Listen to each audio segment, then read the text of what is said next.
Muzammil rights میں خوش آمدید۔ بسم اللہ الرحمن الرحیم۔ اگر کچھ سیکھنا ہے تو خاموش رہنا سیکھ لو، ورنہ لفظوں کے مطلب تو ہزاروں نکلتے ہیں۔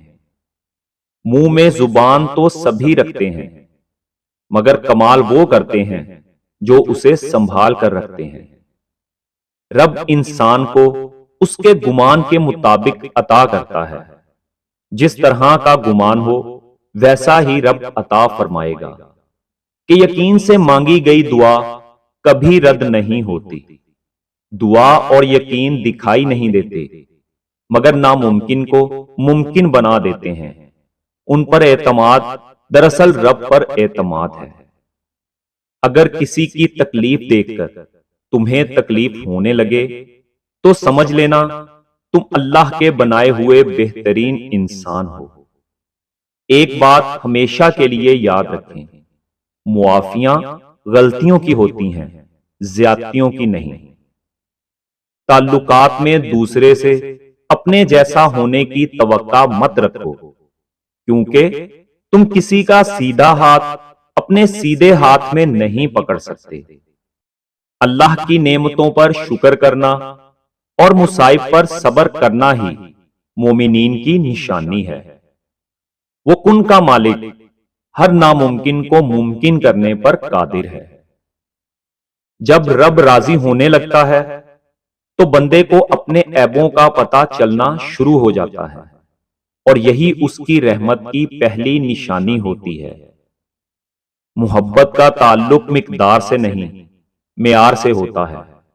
محبت تھوڑی ملے مگر خالص ملے تو زندگی سنور جاتی ہے۔ جب انسان بالکل خاموش ہو جائے اور اپنے حق کے لیے بھی نہ بولے تو سمجھ لو کہ وہ اپنے اندر بہت کچھ دفن کر چکا ہے۔ کچھ عجیب ہے یہ دنیا، یہاں جھوٹ سے نہیں سچ بولنے سے رشتے ٹوٹ جاتے ہیں۔ اللہ کی عطا ہماری خطا سے بہت وسیع ہے۔ اٹھا کر پھینک دو اپنی زندگی سے ہر اس شخص کو جو تمہارے ذہنی سکون کے لیے خطرہ ہے۔ صبر کرنا اور قدر کرنا نصیب والوں کے حصے میں آتا ہے۔ انسان جب محنت و مشقت صرف دولت کمانے اور اپنی اجارہ داری کرنے کے لیے کرتا ہے تو وہی پیسہ انسان کو انسان کا اور اپنا غلام بنا لیتا ہے، جس کے بعد انسان صرف پیسے کی جی حضوری کرتا ہے، جو کہ ہمارا المیہ ہے۔ بہترین پیسہ وہ ہے جو معاشرے میں بہتری پیدا کرے، نہ کہ بگاڑ۔ میں جب جب سورہ یوسف سے گزرتا ہوں مجھے لگتا ہے ہر بچھڑا ہوا مل سکتا ہے۔ وقت سب کو ملتا ہے زندگی بدلنے کے لیے، مگر زندگی دوبارہ نہیں ملتی وقت کو بدلنے کے لیے۔ دنیا والے چہرے اور مال دیکھتے ہیں، جبکہ عرش والا دل اور اعمال دیکھتا ہے۔ تمہارا مستقبل تمہارے ماضی سے بہتر ہوگا۔ انسان روز ہزار غلطیاں کرتا ہے، مگر اس کا رب سمندر کی جھاگ کے برابر بھی گناہ ہوں تو انہیں معاف کر دیتا ہے۔ آپ بھی لوگوں کو معاف کر دیا کریں۔ اکیلے ہونے کی سب سے اچھی بات یہ ہے کہ جب تم پریشان ہوتے ہو تو تمہیں سننے والا صرف اللہ ہوتا ہے۔ ایک انتقال کے بعد زمین تمہاری ہو جاتی ہے، اور ایک انتقال کے بعد تم زمین کے ہو جاتے ہو۔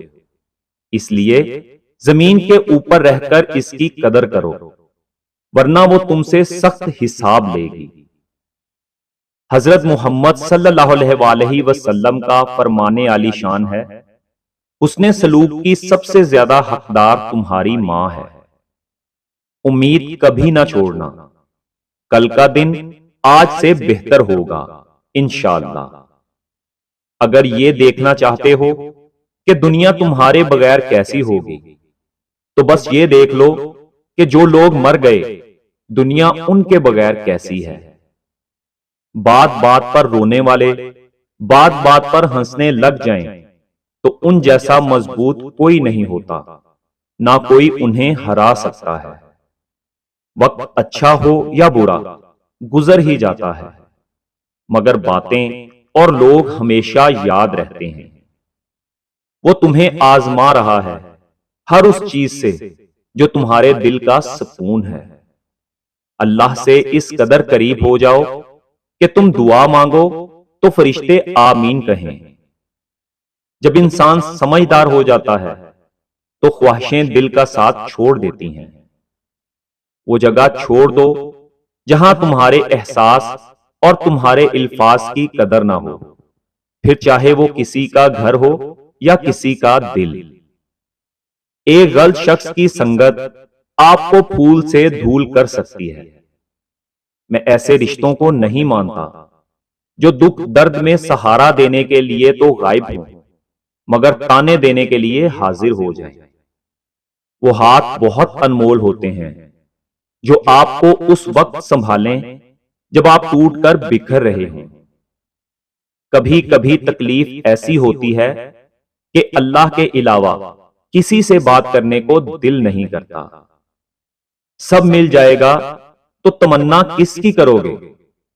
منزل پر پہنچنا ہو تو کانٹوں سے کبھی مت گھبرانا، کیونکہ کانٹے قدموں کی رفتار بڑھا دیتے ہیں۔ ڈگریاں تو تعلیم کے اخراجات کی رسید ہیں، علم وہی ہے جو کردار سے جھلکتا ہو۔ زندگی اذان سے شروع ہوتی ہے جس کے بعد نماز نہیں ہوتی، اور ایسی نماز پر ختم ہوتی ہے جس سے پہلے اذان نہیں ہوتی۔ بعض اوقات بہت کچھ جانتے ہوئے بھی چپ رہنا حکمت میں شمار ہوتا ہے۔ تعلیم انسان کو بولنا تو سکھا دیتی ہے مگر یہ نہیں سکھاتی کہ کب، کہاں اور کتنا بولنا ہے۔ زندگی استاد سے زیادہ سخت ہوتی ہے۔ استاد سبق دے کر امتحان لیتا ہے اور زندگی امتحان لے کر سبق دیتی ہے۔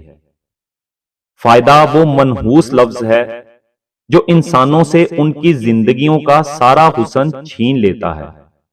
اس لفظ کے پیچھے بھاگتے بھاگتے انسان اپنے آپ سے بہت دور چلا جاتا ہے۔ اللہ کی رحمت روٹھ جانے کی بڑی وجوہات میں سے ایک وجہ یہ بھی ہے کہ ہمیں ہر قانون کی پاسداری کی فکر ہے سوائے اللہ کے قانون کے۔ نبی کریم صلی اللہ علیہ وآلہ وسلم نے فرمایا، جس نے مجھ پر ایک بار درود بھیجا اللہ تعالیٰ اس پر 10 بار رحمت نازل فرمائے گا۔ جب دل ٹوٹ جائے تو اٹھا کر اسی مصور کے پاس لے جاؤ جس نے اسے بنایا ہے، کیونکہ اس سے بہتر تو کوئی جان ہی نہیں سکتا کہ کون سا رنگ کہاں بھرنا ہے اور کس دھاگے سے کہاں پیوند لگانا ہے۔ کون کہتا ہے کہ اللہ نظر نہیں آتا؟ میں نے دیکھا ہے اسے میرے گناہوں کی پردہ پوشی کرتے ہوئے اور میری دعا قبول کرتے ہوئے، میرے گناہوں کے باوجود مجھے رزق دیتے ہوئے اور مشکلوں میں میرا حوصلہ بڑھاتے ہوئے۔ ہاں میں نے دیکھا ہے اس کو میرے لیے وسیلے بناتے ہوئے جو میرے گمان میں بھی نہ تھے۔